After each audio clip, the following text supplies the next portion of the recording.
The Angel posting house and livery hasn't always been a hotel, although it is the oldest one in Guildford, and you could say that some of the residents have checked out permanently.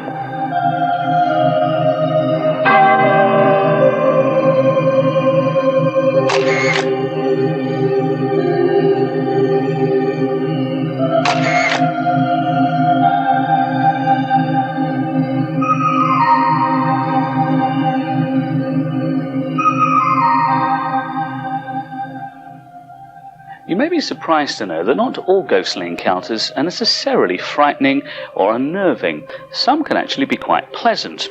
And here at the Angel Hotel in Guildford, they very certainly do have a ghost. It's been spotted on this very staircase. But not just spotted.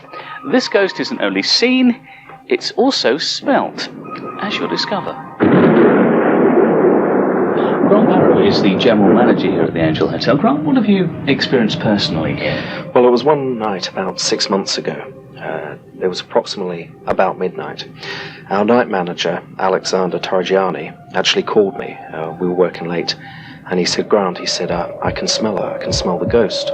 And we were actually stood by the bottom of the stairs, and by Pancras Chamberlain we could see the outline, a white outline, of the nun. And she was moving from left to right. And the smell was very pungent, very heavy and intense. So I started up the stairs out of natural curiosity, and she went along the corridor. The floorboards were creaking, and we could smell the lavender all the way through to the Bronte suite. And then it was gone. And then about an hour later, because we were naturally intrigued and having a good chat and banter about this, we could also smell the lavender very faintly around the balcony where we're seated at the moment. So how did it make you feel when you actually saw this? Naturally a little bit shaken, but more intrigued than anything, because Alex doesn't mention a lot about her. And in the history books, the ghost is meant to be an imperial soldier. So it was very new to me to find out that we actually had a nun amongst ourselves. We asked local historian Matthew Alexander to offer some possible explanations for the spirits here.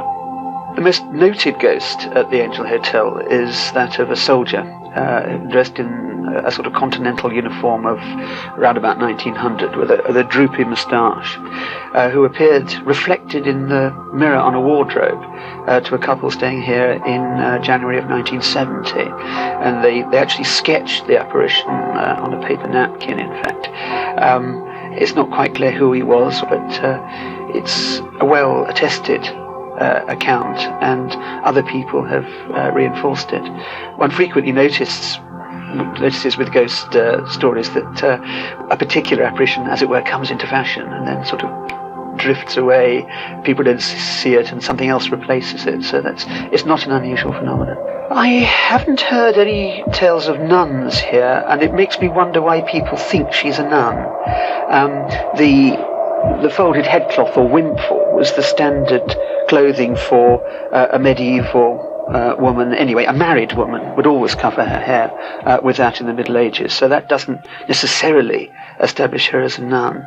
And generally speaking, nuns kept themselves very much to their convents. They did travel, remembering the Canterbury Tales, the nuns on pilgrimage, but it's probably, unless we know that there's a good reason for considering her a nun, I think we have to keep that sort of question open. Have you ever thought about investigating the hotel, perhaps with a medium? We've actually not, but I think it'd be an interesting idea to pursue that.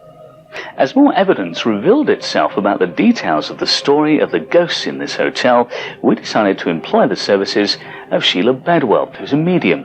She's excited about the possibilities of what could be in this place. Well, obviously it's a lovely old hotel, and you know the feelings you come in. I walked in, and the atmosphere is wonderful. I sat down in the lounge, and I could feel it, but I felt it was up in the air, up on the sort of gallery part. You can feel cold and you can feel warmth, and one of the pillars, wooden stuff, is definitely, I went round it and hugged it like I do. Sounds balmy, but I do. And it tingled like mad. And then I followed it, and she threw there and so along there, and I could feel it. But as I found out about this nun, I had actually delved a little bit deeper, and I found out that in the crypt, number 1 Angel Gate, which is our restaurant, which used to be a Whitefriars monastery, apparently she was having an affair with one of the monks, and they bricked her up in the crypt, bricked her alive. so which is why she's naturally here, and she's in the corridors because she's supposedly trying to escape from where she was imprisoned. So have other people actually seen things here in the hotel? Some staff who have worked late at night sometimes get a bit of a feeling, either at the top of the staircase or the stairwell leading down to the restaurant. And my husband was talking to a little chambermaid who's only been working here a little while, and the girl is very psychic, and she was quite nervous.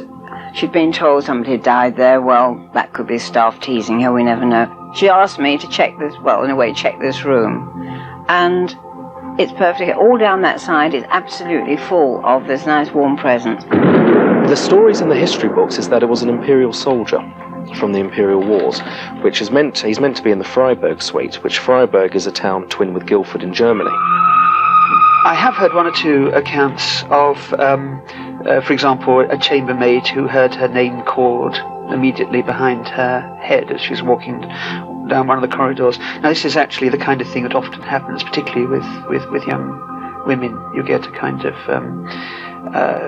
it's externalizing some kind of internal emotion. At least that's one way of looking at it. About 3 or 4 times a year, people will telephone the museum, usually telephone rather than visit, and ask the same question: is there some history associated with a particular place? And I also answer, why? What have you seen? Spirits tend to hang around a place because they love the place. Sometimes you get someone who's angry about the fact people are changing the house. They've ripped the walls out where she wants, and you get them sort of hovering around, but they come and they go. I'm often asked whether I believe in ghosts, and I've interviewed many people who think they've seen ghosts, or believe they have. I think I'll reply like an old Surrey countryman did when he was asked if he believed them. Oh no, sir, but I'm mortal afraid of them. People often laugh at you and, think, you're crazy. Was you in the bar drinking and all the silly stories? But it wasn't the case, and, when you see it and feel it, it does happen. The overriding one, the important one, the one that holds, if you like, everything spiritually properly together, would be the nun. That sweet presence means that nothing unpleasant could ever come into the hotel because she's here.